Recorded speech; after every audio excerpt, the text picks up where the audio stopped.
ल हेर्न सक्नुहुन्छ भाइ बाटो यो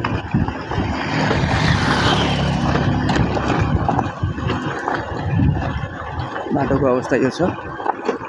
यहाँ बस्नु पर्ने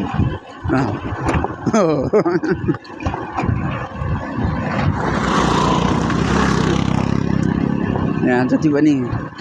आन्तरिक पर्यटकको हिसाबले आउनु भएको छ पाहुनाहरू एकचोटि आउनु होला चितवनको मायाटार भन्ने ठाउँ अत्यन्त रमणीय ठाउँ छ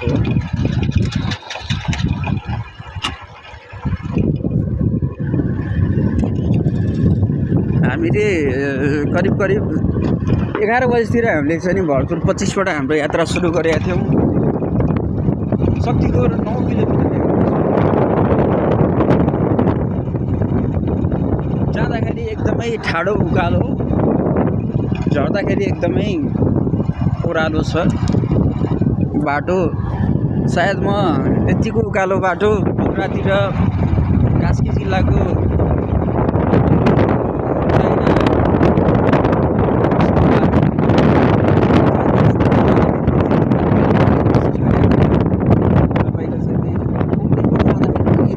उकालो मैले महसुस गरेको थिइनँ यहाँ चितवन जिल्लाको चाहिँ नै तपाईँको मायाटार आउँदै गर्दाखेरि यतिको उकालो बाटोको मैले महसुस गरेँ तर बाटो सम्भवतः अहिले नेपाल देशको धेरैजसो पहाडी इलाकामा पनि बाटो चाहिँ उच्च स्तरीयको ग्राभल अथवा पिच नै बनेको अवस्था रहेको छ होला त्यसैले हामी कालिका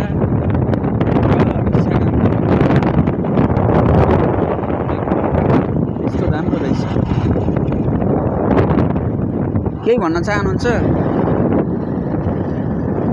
कति फुर्सद छैन हाम्रो हरिकुमार लामालाई